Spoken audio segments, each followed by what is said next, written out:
लातूर जिले के थोड़गा गांव के किसान बाबूराव चामवाड़ ने गांव के पास एक खेत में नींबू के पेड़ से लटक कर आत्महत्या कर ली। वह लातूर जिला केंद्रीय सहकारी बैंक से लिए गए 90,000 के कर्ज और अब किए जाने वाली बुआई की लागत को लेकर चिंतित है।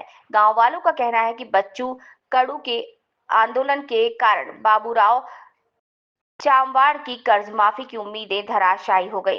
गांव वालों का अनुमान है कि 2 तारीख तक अल्टीमेटम देकर आंदोलन बंद करवाए जाने के बाद डिप्रेशन में आकर उसने आत्महत्या कर ली।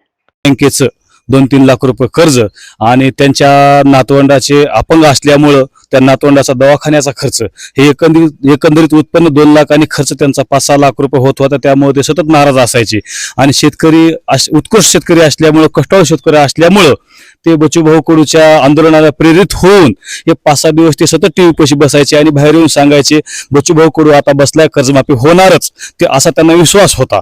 व त्या दिवशी बच्चूभाऊ कडू यांच्या तोंडातून रक्ताची उलटी आली असं त्यांना कळलं। त्या दिवशी त्यांनी हवालादिल होऊन बाहेर येऊन आम्हाला सांगत होते की बच्चूभाऊ कडू यांच्या तोंडातून रक्ताची उलटी आली असं सांगितले व बच्चूभाऊ कडू यांचं आंदोलन माघारी कर्जमाफी न होता झालं।